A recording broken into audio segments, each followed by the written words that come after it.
tonight.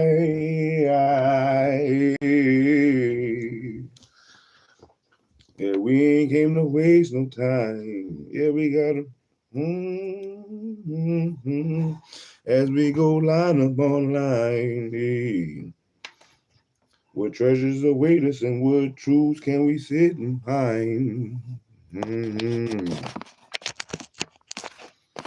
Let us take time. Ooh. What up, everybody? Shalom, everybody. How y'all doing? Welcome back, man, to the next session of Reading with SHILO. It's part 12. Part 13. It's probably part 13. I don't even remember. Part 13 or part 12. I think it's part 13. Part 13 of the Sea of Pages has been laid before us by Miss GWENDOLYN MIDLO Hall. We out here. Africans in Colonial Louisiana, baby. That's what we're about to get into and see what it do. About to slide through and keep rolling through this book, man. We're gonna try to finish up chapter 5 tonight.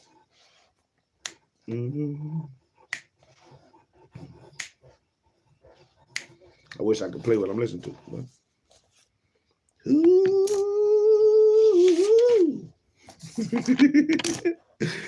Oh man, rain falling down. Maybe about 6 pages, man. We got about 6 pages to go till we finish off chapter 5. Chapter 5. So that's the objective tonight, man. Hey, you have breath to breathe and you have all you need to succeed. And I'm out here about to succeed tonight with this read tonight, baby. So come on in and let's begin. Tell all your family and your kin. SHILO out here about to do it again.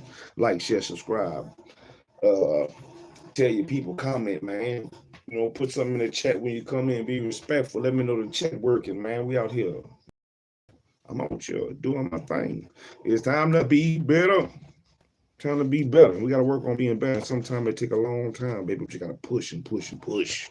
Push. Push. Baby, you got to push. Push. And get your shit right. You got to push. Push. It's taking longer than the day and night. You got to push. Yeah. So we're going to get the routine going. Work your body, work your mind, work your body. That's the routine we got going. We're trying to build better habits. A better habit for me. I don't know about you, but I'm trying to build a better habit. I'm trying to get that weight off me a little bit. I feel fat. I know I'm not fat, but I feel fat. And even though I feel fat, I got to get the weight off of me. Maybe it's all in my head, but hey, I'm trying to burn down the plantation in my mind and get the fat gone. And push forward one little bit, one step at a time, one day at a time, a little bit at a time, man, because something is better than nothing. And you got to start somewhere. You may not be able to do 1,000 push-ups in a day, man. Start with 5, start with 10, start with 20. Do what you can do, but don't cheat yourself. Just try to be better one day at a time. So before we finish off with Miss GWENDOLYN MIDLO Hall's book, man, Africans in Colonial Louisiana, we're gonna go ahead and get. I'm gonna get my little shit in. I'm gonna go ahead and do 100 push-ups. Not 100. I'm sorry. I'm gonna do 100 jumping jacks. Yeah, 100 jumping jacks. I'm gonna go ahead and do my 100 jumping jacks, and I'll probably do 50 on the little weights like I was doing last night. So we're gonna go ahead and get that out the way, so that way we can start the night. We can start the night off right. Get our heart pumping, blood moving, man. Energy jumped up. And we'll finish off with chapter 5, French New Orleans, man. We're going to finish off with chapter 5 tonight. We ain't got that much to do. We're going to read about an hour. It's going to be about an hour read. But we're going to finish it off strong. We're going to finish off chapter 5 strong.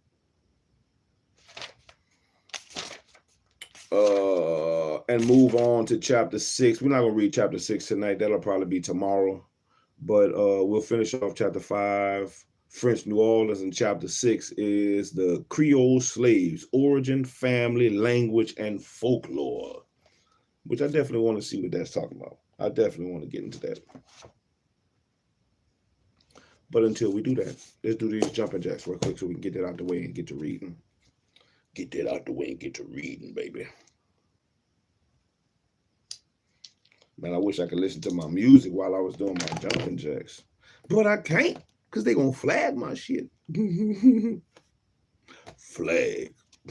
You want to play music? Flag him. Or at least I don't know how to do it just yet.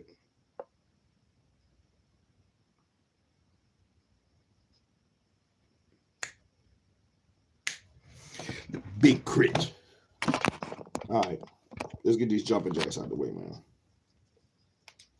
5 of them. You need 100 of them, not 5 of them.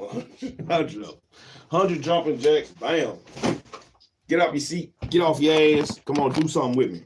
Get off your ass. Let's do something. Let's get in better shape than what we were yesterday. Let's get in better shape for what we're going to be tomorrow. Hey, because tomorrow it might be harder. So get your ass up. Let's do some jumping jacks. 1, 2, 3, 4, 5, 6, 7, 8, 9, 10, 11, 12, 13, 14, 15, 16, 17, 18, 19, 20, 21, 22, 23, 24, 25, 26, 27, 28, 29, 30, 31, 32, 33, 34, 35, 36, 37, 38, 39, 40, 41, 42, 43, 44, 45, 46, 47, 48, 49, 50, 51, 52, 53, 54, 55, 6, 57, 58, 59, 60, 61, 62, 63, 64, 5, 66, 7, 68, 9, 70, 71, 72, 3, 74, 75, 7, 8, 9, 80, 1, 82, 83, 84, 5, 86, 7, 88, 9, 90, 1, 2, 3, 4, 5, 6, 7, 8, 9, 100. Shots falling off. 100 of them. Let's go. 100 of them. Now let's get 50 on these right fast. 50 on these and then we'll read. 1, 2, 3, 4, 5, 6, 7, 8, 9, 10, 11, 12, 13, 14, 15, 17, 18, 19, 20, 21, 23, 25, 7, 8, 9, 21, 35, 36, 37, 1, 2, 3, 4, 45, 40, oh shit, 47, 48, 49, 50. There's 150 things. 150 things before we read. So we keep pushing. As we keep doing them, you know, twice each session, at the beginning and at the end. Today, there's going to be 300 things. You know, we keep pushing up. We keep pushing up and getting better and better and better. Stronger and stronger and stronger. And losing the weight. Get it off your plate. What? 8 minutes? Okay, we got a little.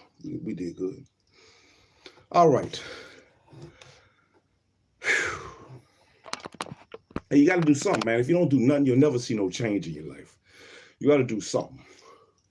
You got to do something.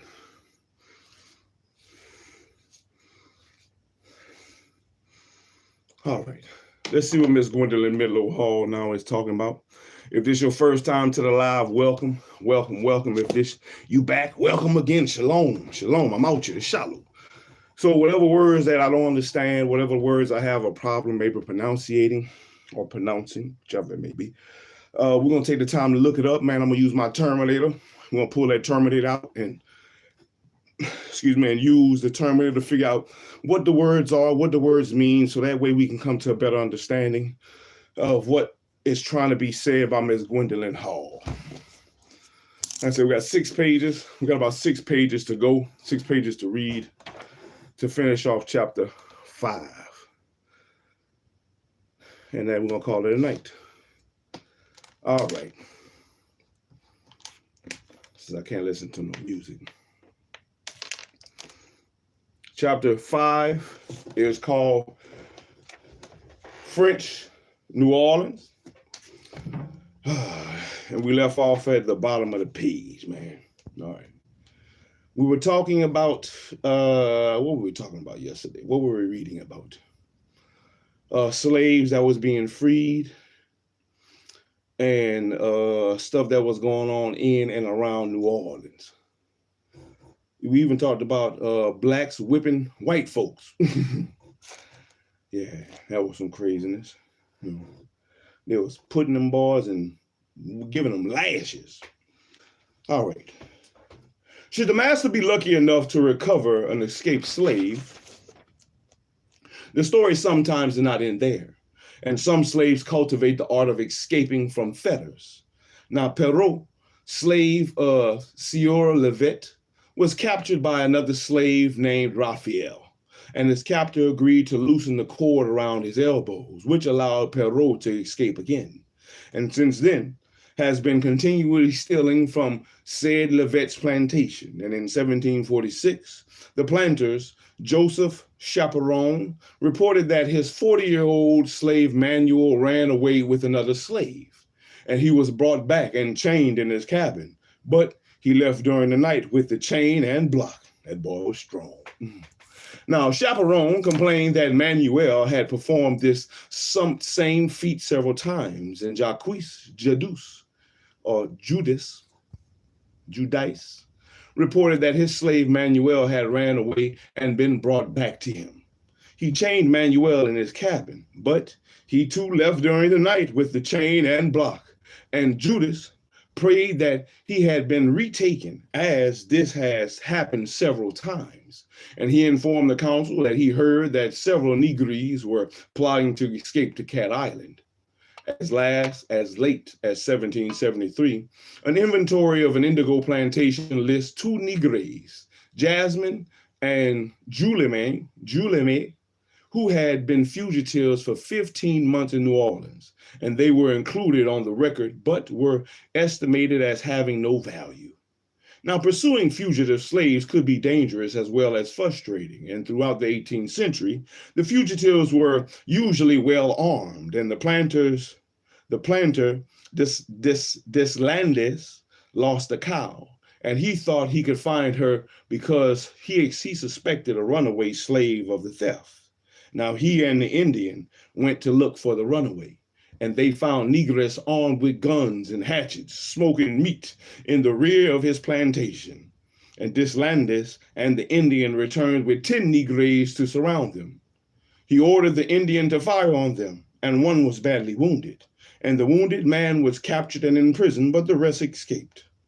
Now, there was no organized slave patrol until late June of 1764. Let me mark that. That's a good thing to know. The organized slave patrol started in June of 1764.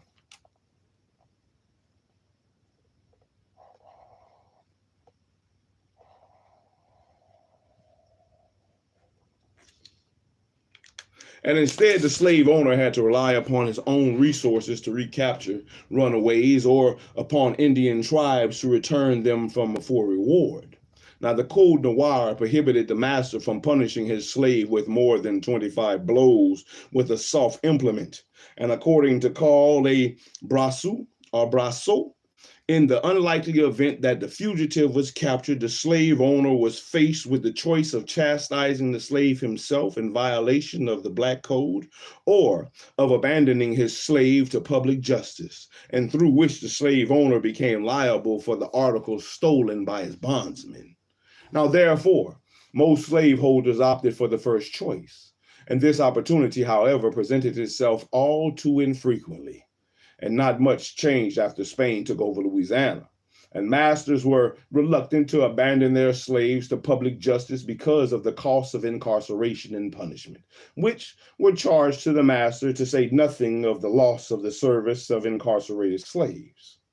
The Spanish regime was no more charitable to owners of slaves accused of crimes than the French had been. Now, Madame Le Breton, Madame Le Breton was presented with a bill by the jailer, not only for the maintenance of her slaves while they were waiting to be judged and hanged for the articles they stole, but also for the cartload of firewood with which they were tortured. Hoo-wee. The Cadelbo of New Orleans believed that masters were reluctant to report slaves who had committed even capital crimes for fear of losing them. And this reluctance resulted in the insubordination of the slaves and the crimes which they commit daily without fear of punishment, because no one denounces them, or rather, because the master is poor and he does not dare to bring him to justice for fear of losing him entirely. Damn, I ain't got no paper towels back here. Although a voluntary plan evolved during the 1700s for slave owners to contribute to a fund to compensate masters for their runaway slaves killed while being apprehended, or for those sentenced to death, the fund was constantly on the edge of bankruptcy, and in any case, it paid only 200 pesos, which was less than the value of a slave. Now, flight from slavery was often a family affair, and going off together and setting up a household in the woods and swamps was sometimes a ritual of courtship. Established families left together, or wives and children followed husbands, and women slaves ran away, sometimes with male slaves, and sometimes on their own, and sometimes taking their children with them. Now, Sieur Pierre de Monde, chief surgeon of New Orleans, reported that a negress named Jonathan, whom he rented had run away and was absent from his house for 9 days. And Pierre Garçon reported that he had imprisoned his slave, Jonathan, because she continuously threatened to run away and finally carried out her threat and was gone for 8 days. Now, she claimed to be 6 weeks pregnant by him and demanded that she be confiscated in accordance with the Code Noir. And her master asked that to be allowed to leave her in prison until he left for the Illinois country. Now, there were some cases of whites involved in the flight of black women, and Janon and her 2 small children were working at the Mellison farm about 17 leagues from Mobile. Now, Le Boy, an official, had exchanged them for another slave, but definitive ownership was in litigation. Level, one of Lou Boy's slaves, went to the Mellison slave quarters late at night and broke through the fence and carried off Janon's 2-year-old son. An officer, a soldier, and another Le Boy slave came and got Janon and her 9-month-old son.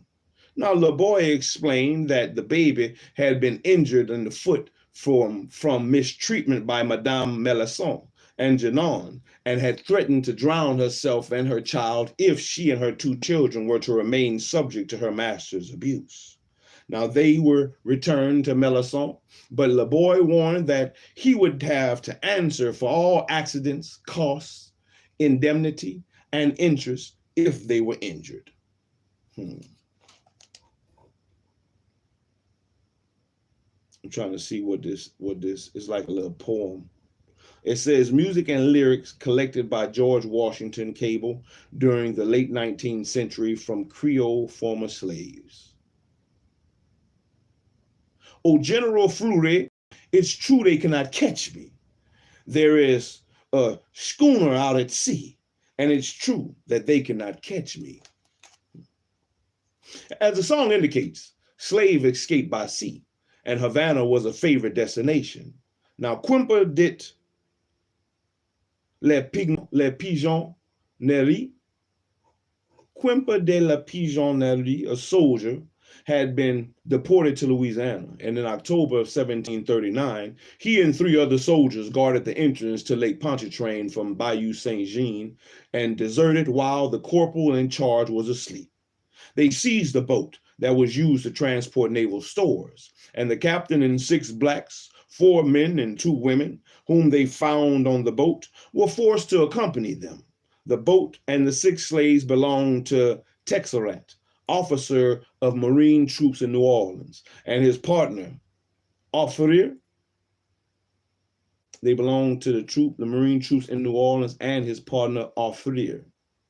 Now, Texerat was away at the time fighting in the Chickasaw Wars, and 6 soldiers and several settlers pursued them, but in vain, and they found the boat abandoned and the captain's corpse nearby, half eaten by alligators. And Spanish posts were alerted, and the Spanish officials promised that if these fugitives appeared, they would be shackled, and they would inform the Louisiana officials. And nothing more was learned about them. And the Louisiana officials concluded that they had all perished in a storm. The successful abduction of these slaves turned out to be not a theft of valuable property, but more likely military cooperation between slaves and soldiers to escape from the colony. And almost a decade later, 2 fugitive Negroes brought back from Havana supplied the first news of these blacks. The slaves, or former slaves, seemed to be well established in Havana, and no masters were mentioned. And one of them abducted slaves named Secoy and lived in a cabin near the port in the place called Montreal, and he was a vendor, perhaps a shopkeeper. Now, Secoy had been married in a church in Mobile to the woman named Susanna and had a daughter in New Orleans, but he had 2 more wives in Havana, and one named Catherine, who lived with him, and another named Joanna, who was his neighbor. Another of these abducted slaves was a Negress Marie, a Creole of Mobile, and she was married in Havana and had given birth to 2 children there. And though she was already married to a man named Francois, who still lived in New Orleans, another Negress named Babette was married to a carpenter named Andre, and they lived on Campeche Street. Campeche Street. And these witnesses identified other slaves abducted from Bayou Saint Jean in 1739 who were alive, well, and apparently free in Havana.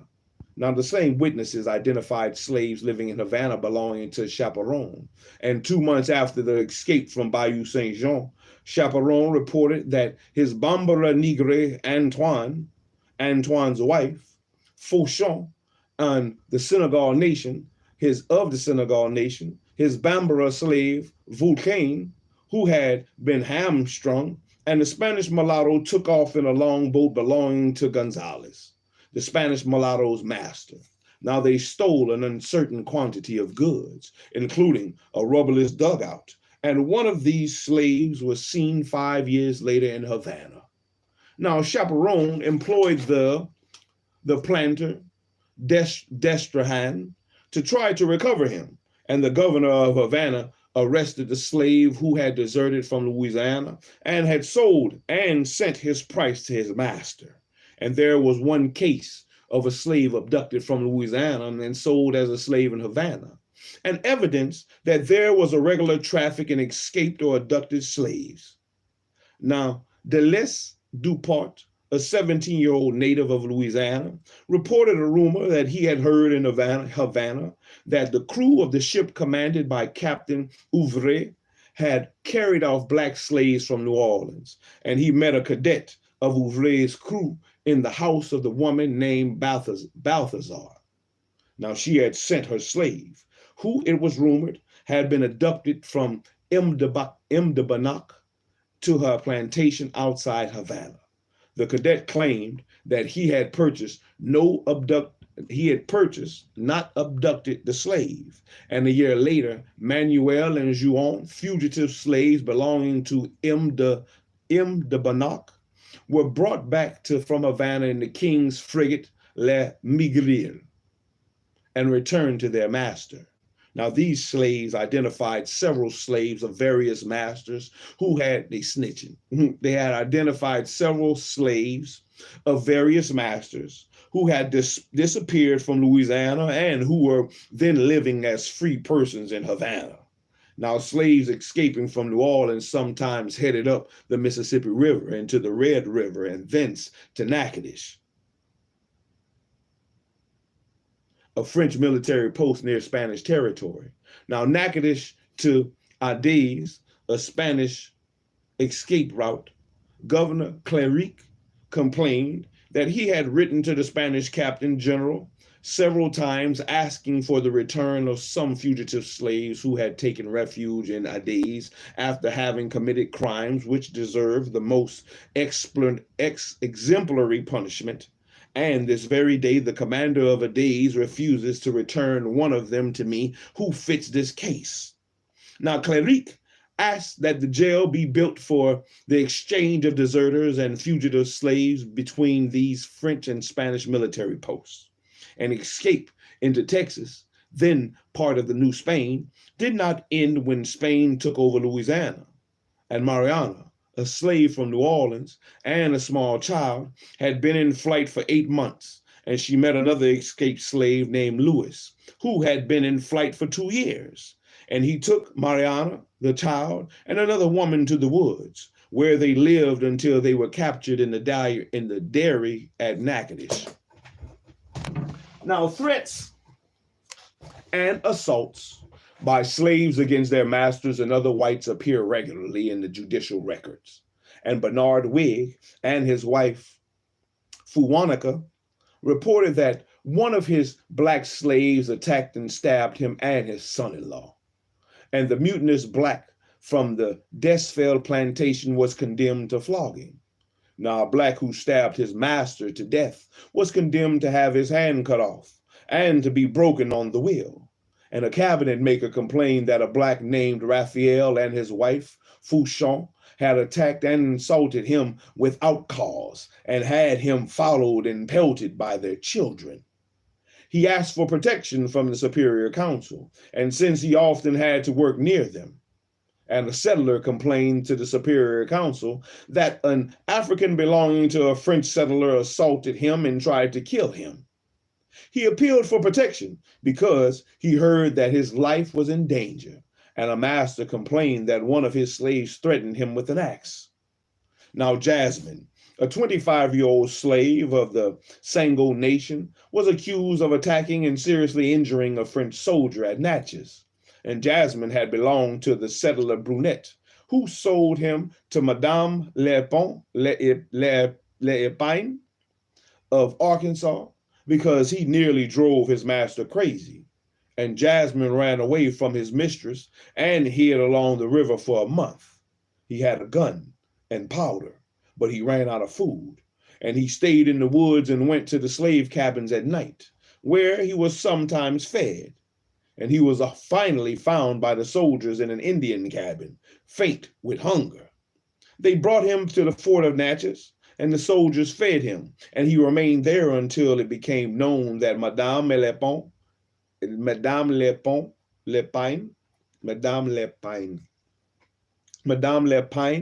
had offered 50 pounds to whoever arrested him. Jasmine found a French soldier waiting for him in the barracks where he slept. And believing the soldier intended to capture him to collect the reward, Jasmine picked up a piece of iron and threw it at him, breaking his jaw, his teeth, and almost blinding him and nearly killing him. Now, Jasmine was first sentenced to be hanged, but after assessing his value, officials changed his sentence, and he was to be flogged every day at the crossroads of the city. His right ear was to be cut off, and a 6-pound weight was to be attached to his foot for the rest of his life. Now, this leniency, at least by the standards of the times, can be explained by considering that it was only a soldier who had been injured, and that the state and the masters were reluctant to execute slaves because they were so valuable. Now, the state would have to pay compensation to the masters, and slaves accused of running away, stealing, or killing cattle were most often flogged, marked with the fleur-de-lis, and had their ears cut off, or had their legs mutilated to make it harder for them to run away. And then they were returned to their masters. Now, masters often defended their slaves, even physically dangerous slaves who were accused of crimes. French, and Swiss soldiers were tortured and executed for the most trivial reasons, including the theft of small amounts of food. And the state tended to sell chronic runaways and physically dangerous slaves outside of the colonies so some money could be realized for them, and so the owners would not have to be compensated for executing slaves. Now, chronic runaways, from lower Louisiana and were sold in the Illinois country where their reputations were not known. And this practice was generalized throughout the Caribbean. And dangerous slaves and chronic runaways were fostered off on masters in remote colonies. Get your ass over there.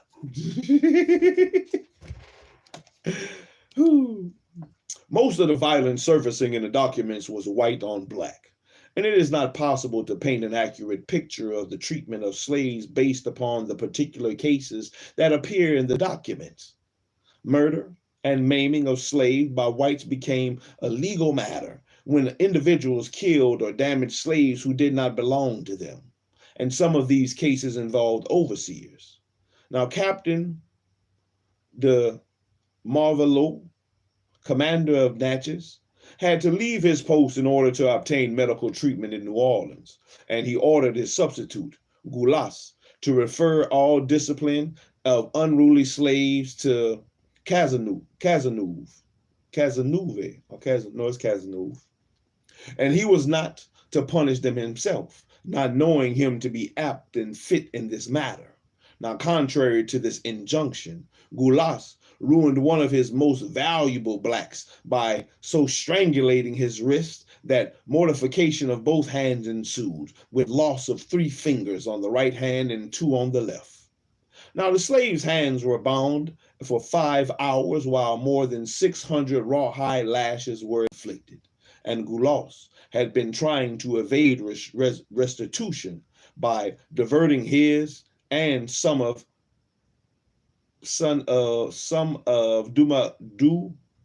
Dumervelo tobacco from the premises. Now, one of the most shocking examples of systematic abuse of slaves encountered in surviving documents anywhere in the Americas was perpetuated by Jacques Charpentier de Leroy. And in December 1727, Charpentier signed a 3-year contract with Raymond d'Asseville to manage his farm and 10 slaves. Now, Charpentier was to receive 2,000 livres per year and was to construct 3 buildings and a dove house. Now, Douceville, fearing that Charpentier might kill his slaves through overwork, agreed to give him 1/3 of the profits as well. And Charpentier, seeking larger profits, convinced Douceville to purchase another farm, and along with it 10 slaves and 24 head of cattle, promising to clear the farm and make it productive. And evidently, the contract did not make Charpentier responsible for the death of the slaves. Now, Charpentier quickly lost interest in developing the property after he went into business with a settler named Martin to extract lumber and making pilings. Now, Charpentier used Douceville's slaves and cattle for this purpose. And when Douceville asked him why he was not being supplied with pigeons, poultry, eggs, pigs, milk, and meat in abundance in accordance with the contract, Charpentier replied that this was woman's work. And since there had been no domestic servant in the property for 2 years, Charpentier agreed to hire Ami Coudres, widow of Julien Chartier. She testified that the cattle were allowed to graze, that the slaves were being fed only 1 meal a day consisting of a few rotten beans, and that they were not allowed to eat during the day, only late at night. And they were awakened several hours before dawn, worked until late at night, and even in heavy rain, and then they had to thresh the grain. The Douceville slaves were all weak and emaciated, and illness was only recognized when the slaves would not get up after being flogged. A woman slave who was nursing her own baby as well as an orphan had been bleeding for 9 to 10 months. And by the time she was sent to the hospital, her womb was rotten and she died. And the slaves were not given Sundays off in accordance to the Code Noir, nor Saturdays to grow their own provisions, as was the custom. And pregnant women were not allowed to stop work 2 hours before sunset, as was the custom, but instead were worked as hard as the men, and their pitiful diet was not supplemented. Now, Cordres said she managed to give them a few potatoes on the sly, and she reported that one woman gave birth to a stillborn child whose head had been crushed. And Charpentier ran Cordres off because of her complaints about his mistreatment of the slaves and the cattle. Now, Charpentier had managed to carry out his worst crimes when Cordres was not there, and avoiding prosecution because there was no eyewitness to his crimes except for the slaves, who could not testify against whites. Now, Douceville became aware of the depth of Charpentier's depravity, and when one of his slaves, Brune, complained to him, Charpentier had taken away Brune's suckling pig and forced him to cook it and serve it to him and his friends. Brune told Douceville that Charpentier had been forcing his sexual attentions upon the slave women and mistreating them who resisted him, raping them in the open fields in the presence of other slaves. And he had beaten 4 slave women who were pregnant with his children, causing them to abort. And one of them had aborted 3 times during the past 2 years. And he had beaten the pregnant wife of another slave. And after complaining to his master, Brune was sent to the hospital and died 3 days later. A slave belonging to the neighbor asked Douceville if a postpartum examination of Brune had taken place, since Charpentier had beaten him in the chest with a piling in the presence of the other slaves, threatening to kill them if they told. He warned Douceville that soon would have no slaves left. A post-mortem revealed that Brune's chest was mangled by the wound the size of a large hand and that blood had flowed profusely. And one slave threw himself into the river and was rescued by Terrebonne, a neighbor. The slaves asked to be killed rather than to be subjected to unjust flogging. And one of them neither ate nor drank and cried all the time. And the surgeon Mondet refused to return to the farm because Charpentier had beaten slaves to death. Douceville petitioned for the cancellation of Charpentier's lease and for civil damages. And those 2 cases were civil matters involving damage of valuable property that belonged to another person. And when soldiers and other poor whites attacked and injured slaves, they were prosecuted as criminals. A young man without means and a libertine tried to take a Pierrot away from a black man and a black woman, firing 2 shots at them. The black man was shot in the arm, and which had to be amputated, and the woman was hit in the thigh. And he was condemned to 3 years on the galleys and 500-pound fine. Now, Pichonet, a drunken soldier, brutally attacked two slave women, Louison and Babette, and mortally wounding them with his bayonet. And the women belonged to the hospital of the Ursuline nuns. Now, Babette was too ill to answer questions, and Louison told the police that they had been working on the riverbank in front of the convent when the soldiers approached, stopped, and talked to Babette. Louison could not hear the conversation, and suddenly he struck Babette in the stomach with the bayonet. When Louison rushed barehanded to Babette's assistance, Pichonet attacked her, and she tried to escape, but she fell down. Pichonet struck her repeatedly with the bayonet, cutting her on her arms and her body, and Pichonet ordered her to her knees to beg his pardon, and she did, but he continued to attack her with the bayonet, and the other blacks went for help. The attack was stopped only by the arrival of Baptiste, Lison's husband, who grappled with the soldiers for the bayonet, and Baptiste was cut in the hand, and the bayonet was bent during the struggle. Baptiste and several other persons, slave and free, black and white, grabbed Pichonet and brought him to the hospital, where he carried on terribly, screaming and cursing until he was put into the yard and then taken away by the police. Now, the number of the other Creole slaves testified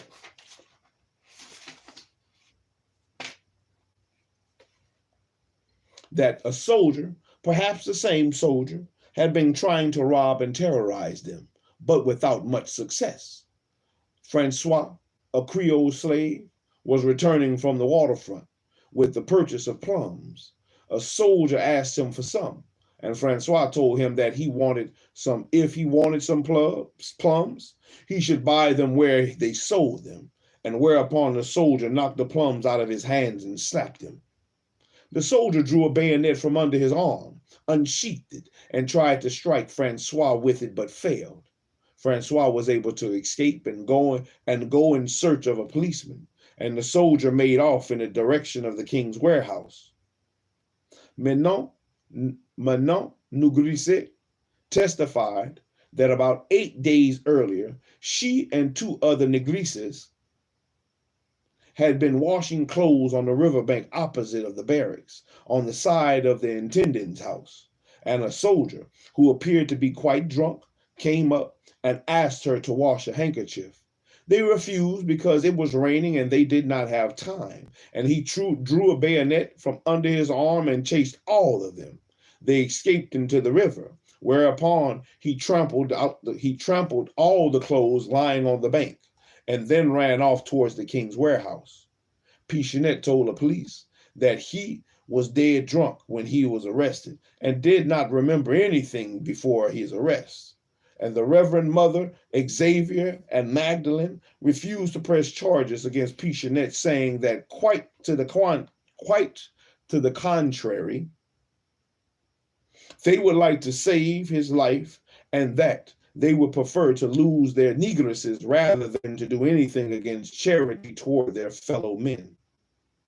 The colony officials were less charitable and sent Pichonet to forced labor on the galleys, commenting upon the excesses with which Gaudive is distributed at the towns.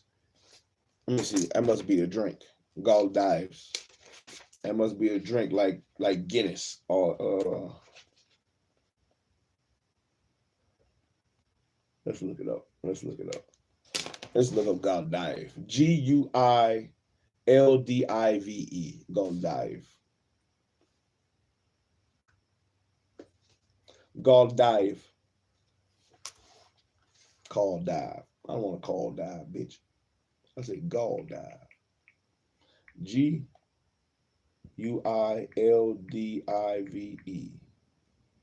Gaudive.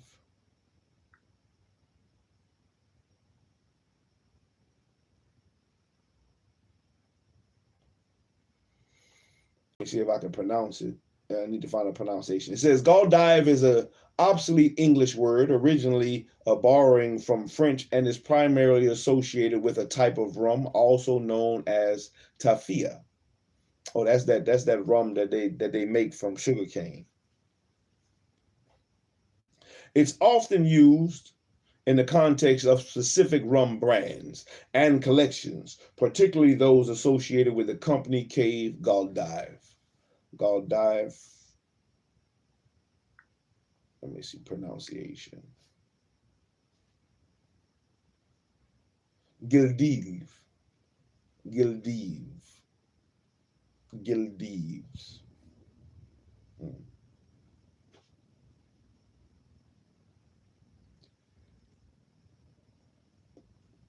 Yeah, West Indian rum.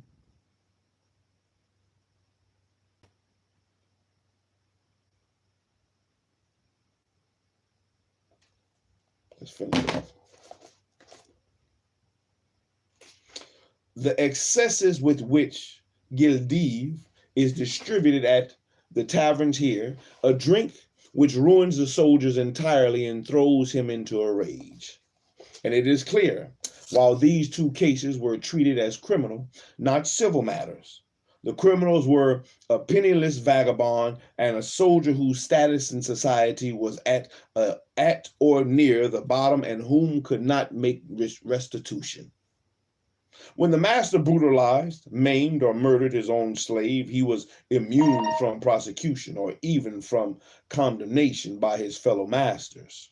And the extension of such brutes was used by more humane masters to keep their own slaves in line. And this writer has not encountered any cases in French Louisiana in investigation or prosecution of masters for mistreating their own slaves or for violating the Code Noir's regulations protecting slaves. The French officer Jean-Bernard Bassou, a reliable witness, saw the planter Chaperon roasting one of his slaves to death in a hot oven, and seeing that his victim's jawbones were drawn back, Chaperon remarked, "I think that he is still laughing."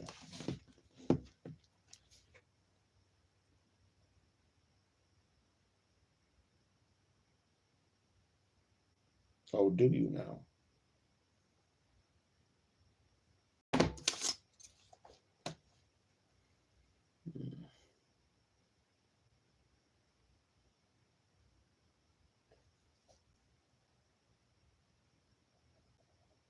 Chaperon then picked up the poker and stirred the fire.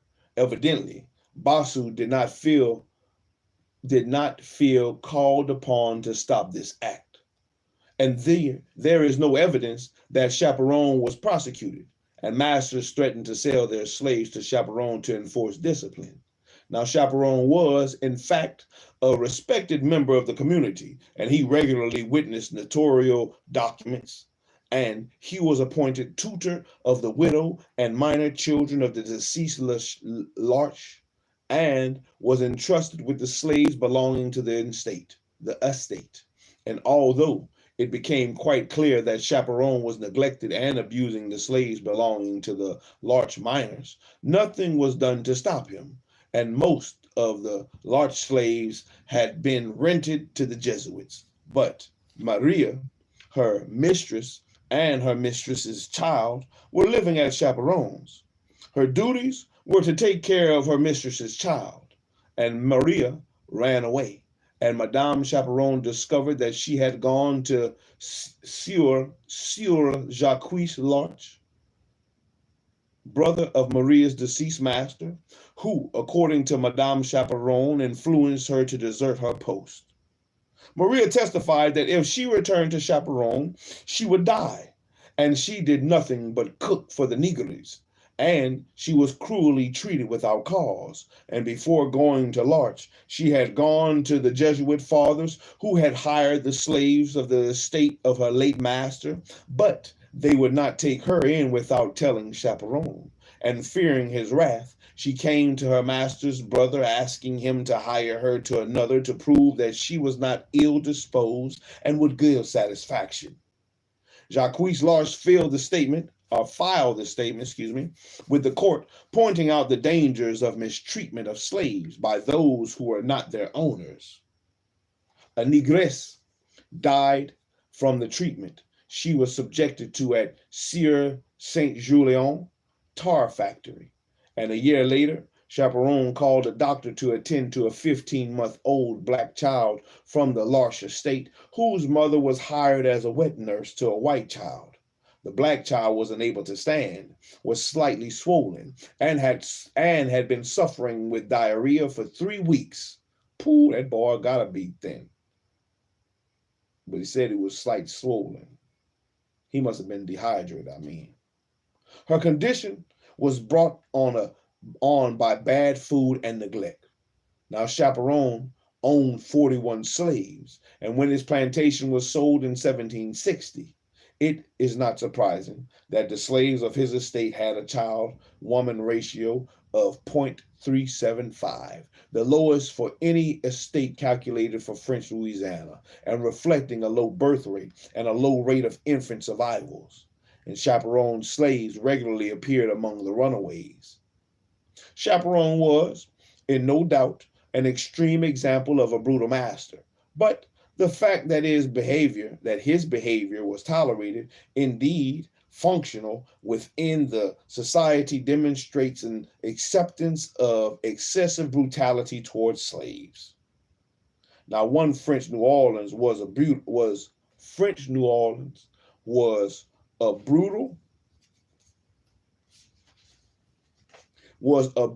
violent place, but it cannot be understood by projecting contemporary attitudes towards race backward in time.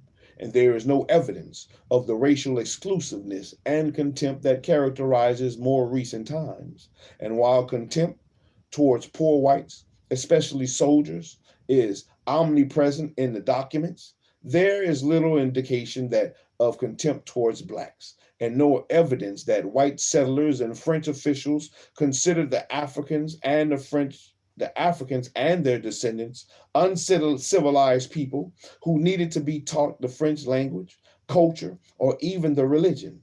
It is not unusual to find slaves in documents who were not baptized, and mere survival was on the line, and notions of racial and or cultural and national superiority were a luxury beyond the means of the colonists of French Louisiana, and Africans and their descendants were competent, desperately needed, and far from powerless. And that ends chapter 5. That ended chapter 5. French New Orleans. Oh, they was getting kind of bad towards the end. Oh man, they was whoever that Larsh was. Oh, Larsh and that other boy. I think it was Larsh who roasted them by fire. Was roasting them by fire in the oven and took the time because he thought he was laughing at him to stir up the coals. And the other boy, Basu, didn't even stop him. But I think that was a common thing. They weren't going to be stopped. Most times they weren't going to be stopped when one white saw another white doing some shit that was some brutality that they dare not mention. But that was chapter 5, part 13 of The Africans in Colonial Louisiana by Ms. GWENDOLYN MIDLO Hall. The sea of pages that she has laid before us today. Oh man, onward to chapter 6. The Creole slaves, origin, family, language, and folklore is what we'll start up in the next session. The next reading session, the next rowing through the pages, man. The next rowing of the sea of pages. I felt like I was trying to read fast. That's what I felt like. I felt like I was trying to read fast, but hey, we succeeded with what we were supposed to do tonight, which was read. We succeeded in reading.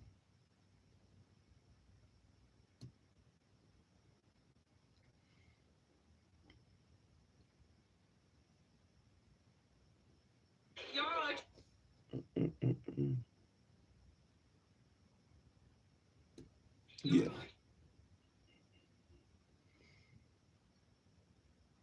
Yes, that was part 13.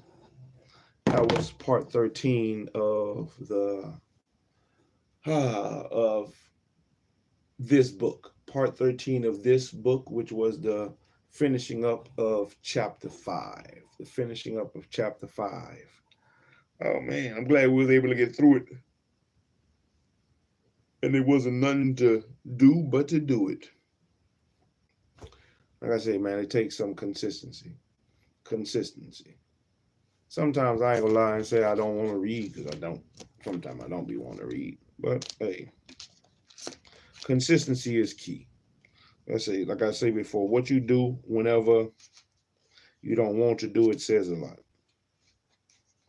Sometimes you do things you don't want to do. You do them because you have to do them. You do them because it's part of the process. It's part of the process. Oh, So now that we done worked our body and worked our mind, let's work our body one last time. Let's work our body one last time on the going out. So that'll be another 150 things, which will equal out to the 300 things for the night, or the 300 things for part 13 of the reading. So we can say we have done something. If you haven't done anything today, at least you would have done this, or at least you, if you do something with me, at least you would have done that. And something is definitely better than nothing. Something is definitely better than nothing. And no matter what it is, we just got to keep pushing and building upon the things that we are doing, building upon the things we're doing, build upon the things we have done, and make our workouts better, make our reading better, make our mind better, man, and make our actions better. You know, part of the process. It's all part of the process. We just got to keep moving along. We just got to keep doing what we got to do. No excuses. It can't be excuses. You know, now if you hurt, yeah, it's all free. Ain't nothing wrong with a little time out here and there. Ain't nothing wrong with a little time out here and there. But man, for the most part, you gotta do what you gotta do. Do what you gotta do. Oh man, I don't want to do these other things, but let's get them out the way. Let's go ahead and get them out the way. So get your shit together. Get your shit together. I can feel my stomach bubbling. That's what jumping jacks do, man. They make my stomach bubble. It make me want to hit the toilet on a double. But that's a good thing. It's a good thing. It's a good thing. Get the humbug out your gut. Let's go. 1, 2, 3, 4, 5, 6, 7, 8, 9, 10, 11, 12, 13, 14, 15, 16, 17, 18, 19, 20, 21, 22, 23, 24, 25, 26, 27, 28, 29, 30, 31, 32, 33, 34, 35, 36, 37, 38, 39, 40, 41, 42, 43, 44, 45, 46, 47, 48, 49, 50, 51, 52, 53, 54, 55, 56, 57, 58, 59, 60. My shorts falling off. I get the rest. 61, 62, 63, 64, 65, 66, 67, 68, 9, 7, 71, 2, 23, 4, 5, 6, 7, 8, 9, 80, 81, 2, 83, 84, 5, 86, 87, 88, 89, 90, 91, 2, 3, 4, 5, 6, 7, 8, 99, 100. Whew, my shit was falling off. Last 50. Let's get this last 50 out the way. And that'll complete part 13 of the reading and the workout for the night. That'll complete part 13 and the workout. Whew, and we can close this thing out. 1, 2, 3, 4, 5, 6, 7, 8, 9, 10, 11, 12, 13, 14, 15, 16, 17, 18, 19, 20, 21, 2, 3, 4, 5, 6, 7, 9, 30, 2, 3, 4. Man, hold up.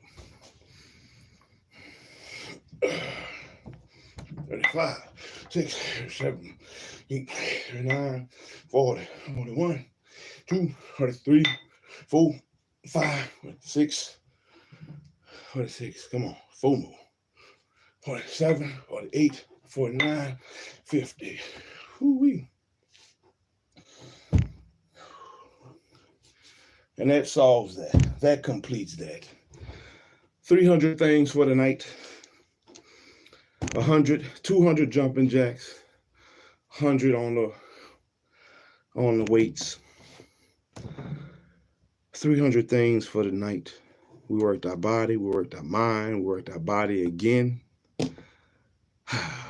We're continuing to build on the habit that's trying to be set forth. Or at least that I'm trying to set forth for myself. trying to keep your body, my body in shape. All these get back in shape, and then once I get back in shape as like I want to be, maintain that. Trying to keep consistent in reading so that way we can build our mental, our vocabulary, you know, reading skills, develop that even more, my orator skills. Who knows where it will take me? Who knows where it will take me in the future? But definitely something so that way my sons can have a better example to look at, you know. And hopefully if they see me reading, then they won't have such a big issue with reading themselves.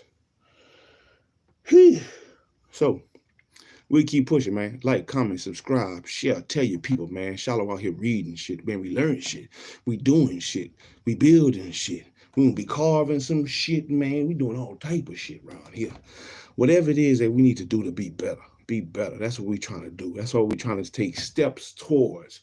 The betterment of ourselves, the rejuvenation of our minds, expose the the lies, and hopefully the truths we'll find.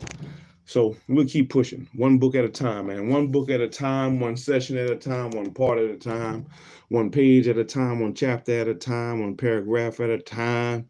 Here a little and there a little, line upon line, till we seek and find the treasures that have been left behind in the sea of pages by whatever writer that we pick up the book from. And this one happens to be by Miss GWENDOLYN MIDLO Hall, Africans in Colonial, Louisiana.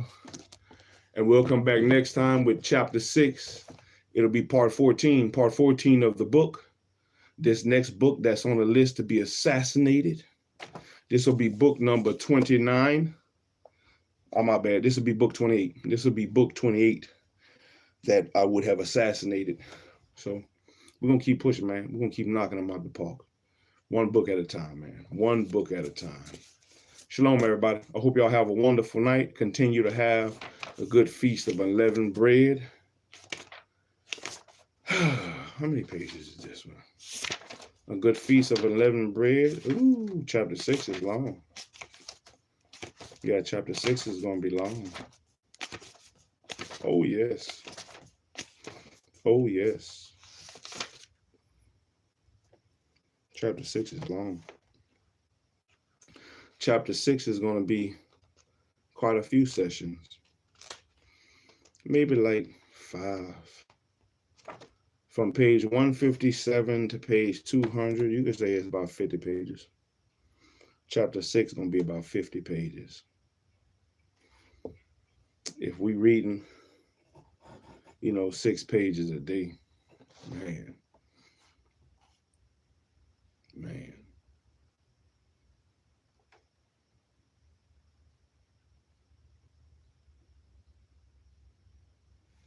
this thing's about 8 days. I might have to push it up to 7, depending on how I can get it. If I can do 7 to 10 pages a day. If I could do 10 pages a day, that would put it to 5 days. 5 days to finish off chapter 6. We'll have to just wait and see. We'll have to wait and see how it go. Wait and see how it go. Wait and see how I read. Wait and see how it rolls and flows. But we'll keep pushing. Chapter 6 is the next one on the list. So everybody have a nice night. Shalom, man. Shalom. I'm Shalom, baby. I'm out here doing my thing. And I'll catch y'all on the next time. Shalom, everybody. I'm out here, baby.